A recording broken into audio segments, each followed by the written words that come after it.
सेठ साहिब फाउंडेशन,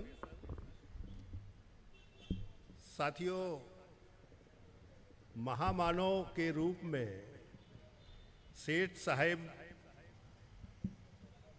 सुलेमान साहब इस सिस्टम को चलाया है, तो मैं उनको नमन करता हूं। साथियों, ഇബ്രാഹിം സുലൈമാൻ ഷെഡു സാഹിബിനെ ഞാൻ നമിക്കുന്നു. എൻ്റെ പ്രണാമം എന്ന് പറഞ്ഞാണ് കുരീൽ സാഹിബ് തുടങ്ങുന്നത്. साथियों, आज इस कार्यक्रम का जो आयोजन किया है माननीय प्रोफेसर AP अब्दुल वहाब साहब, मैं उनको बहुत बहुत सलाम करता हूं। साथियों, इस कार्यक्रम में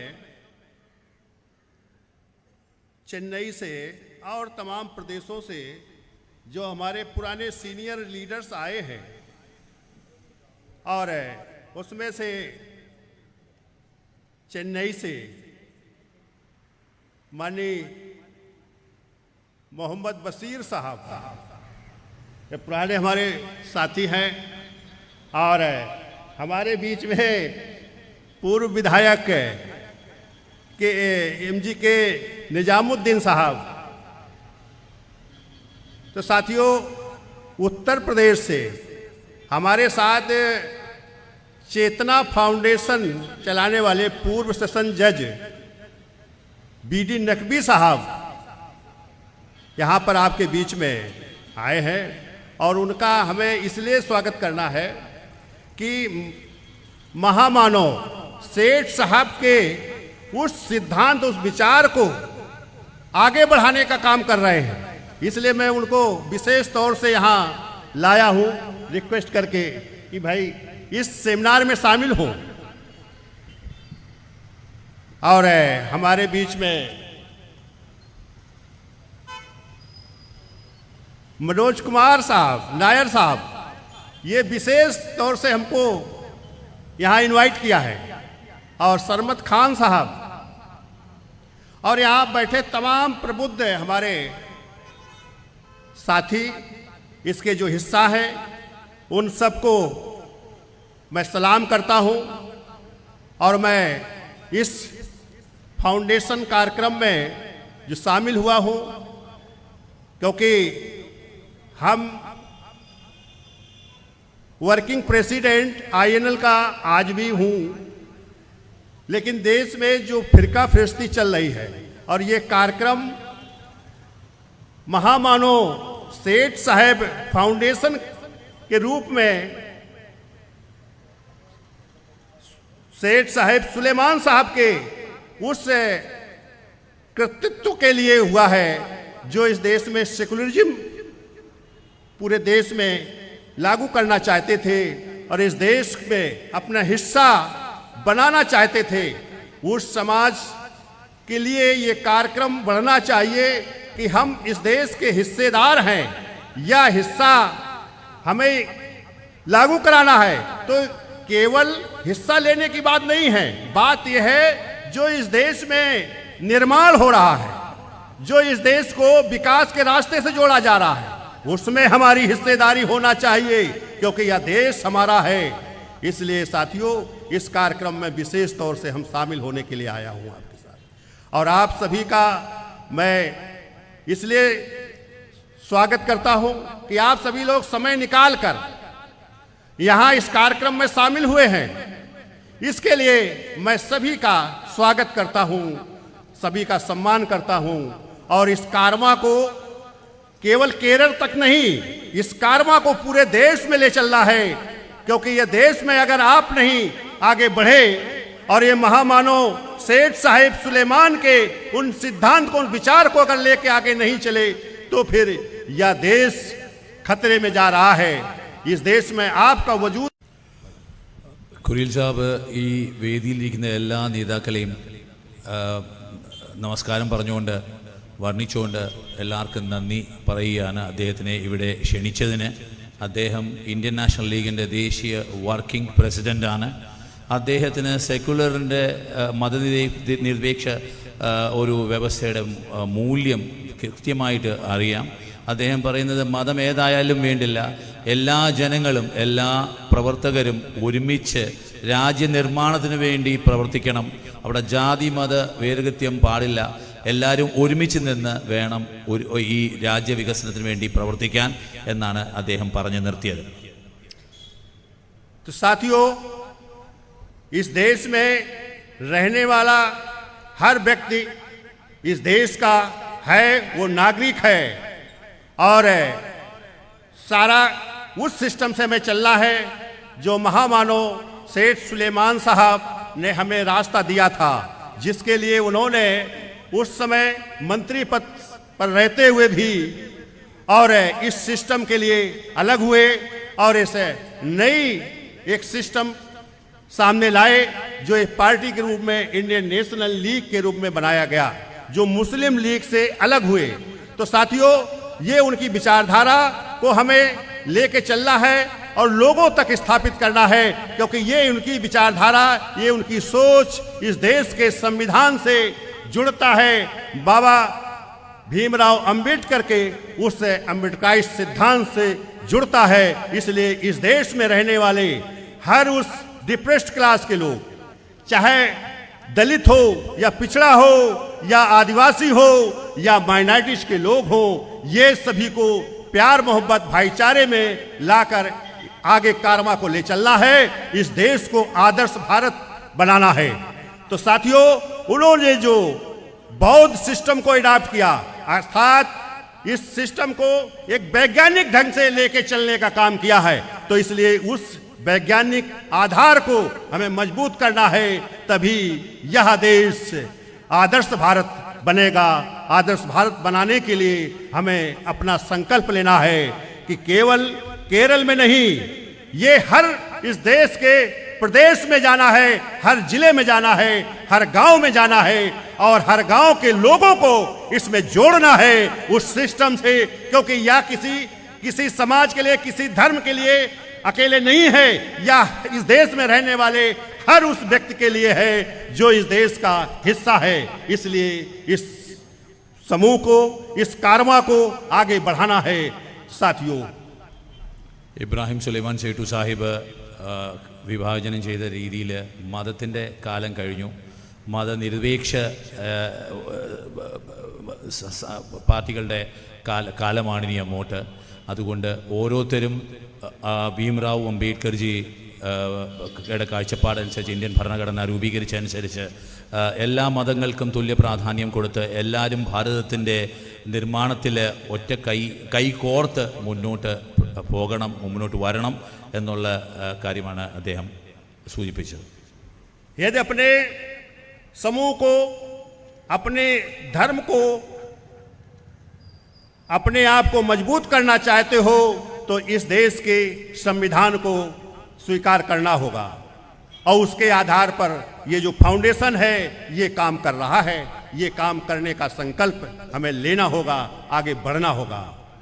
साथियों, अब इसका कैसे हम लोग काम करेंगे? इस देश में लोग नागरिकता के नाम पर उनको अलग कर रहे हैं। तो साथियों, ये आपका संकल्प हो कि इस देश का हर व्यक्ति इस देश का नागरिक है, वो हिस्सेदार है, तो उसके लिए हम उसकी नागरिकता को प्रमाणित करेंगे। इस देश में हमारे बाबा और परबाबा, दादा या परदादा इस देश के रहने वाले हैं, तो हम इस देश के नागरिक हैं। इसको प्रमाणित हमें सबको मिलकर करना होगा, क्योंकि कभी भी देश के लोगों में जो परेशानियां बढ़ाई जाती हैं, उन परेशानियों को हमें खत्म करने का संकल्प लेकर आगे चलना होगा, तभी ये आपका कारवां आगे बढ़ सकता है।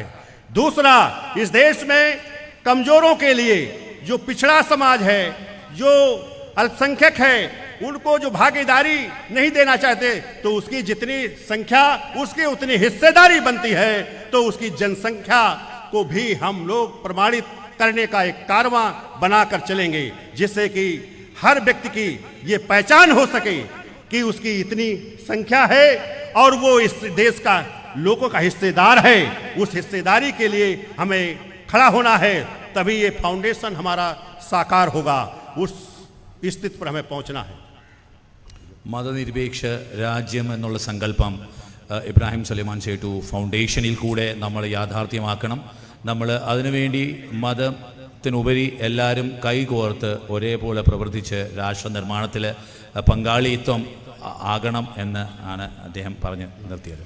दूसरा, एक किसानों के लिए एक समस्या देश में खड़ी हुई है और ये समस्या बड़ी बनती चली जा रही है, क्योंकि किसानों का, जमीन वालों का तो आंदोलन होता है।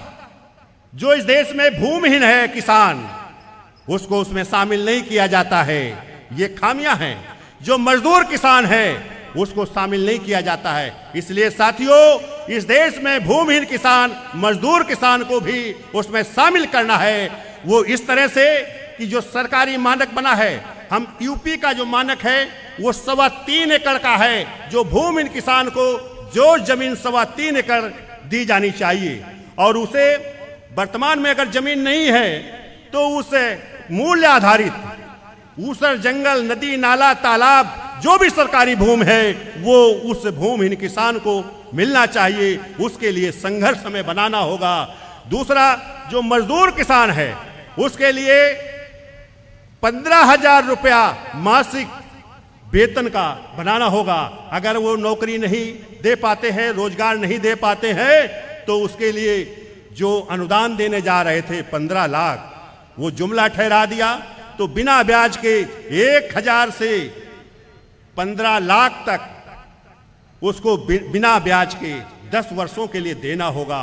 ये देना नहीं है, मांग नहीं है, ये हमारा प्रस्ताव होगा इस फाउंडेशन की तरफ से, क्योंकि यह देश सबका है, किसी एक समुदाय का नहीं है या कुछ लोगों का नहीं है। इसलिए यह देश सबका है, तो उसको हर व्यक्ति का उसमें भागीदारी हो, उसको सबको उसमें सिस्टम में समाहित करना होगा.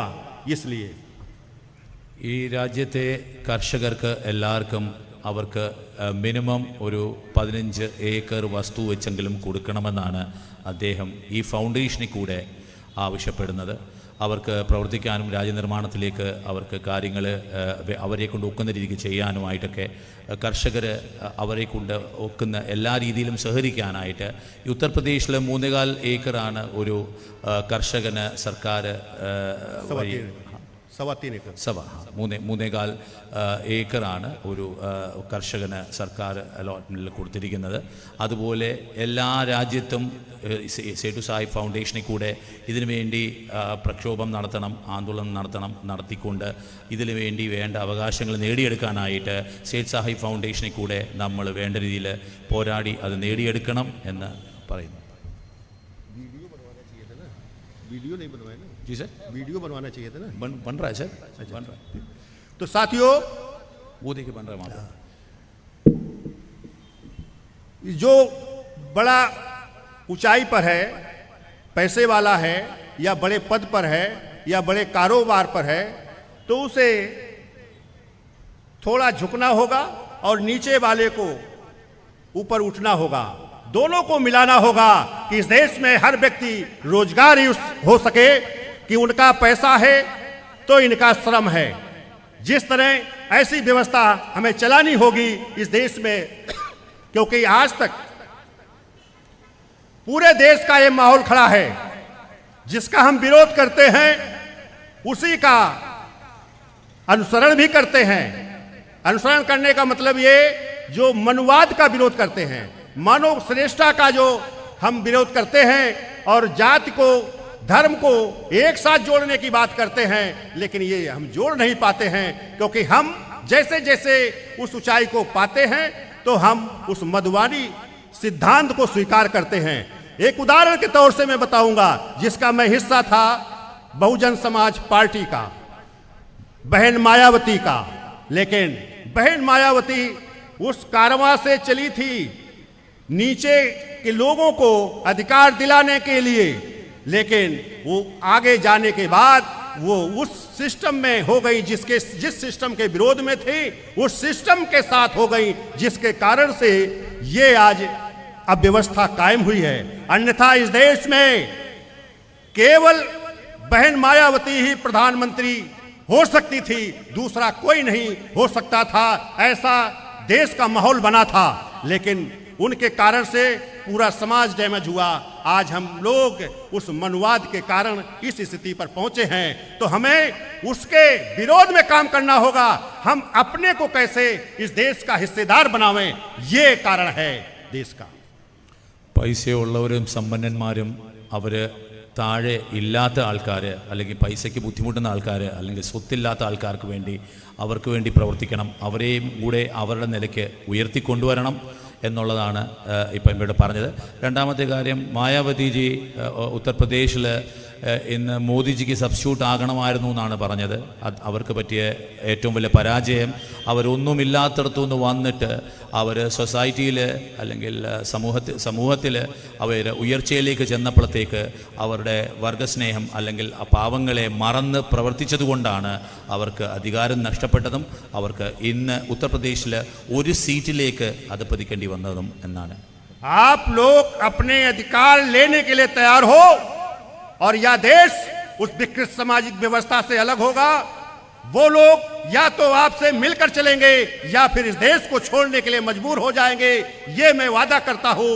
और इस मिशन को उस तरह से लेके चलिए कि यह मिशन आपका है और इस देश के लिए, सबके लिए काम करेगा। इस देश के सभी लोग भागीदार हैं और सभी लोग हिस्सेदार हैं। इसलिए साथियों, हमें उस स्थिति को पाने के लिए हम अपने को संघर्ष में डालना होगा अपने अधिकारों के लिए। मैं अपनी बात को यहीं रोकूंगा। धन्यवाद साथियों। जय भीम, जय मानो, जय सेठ साहब।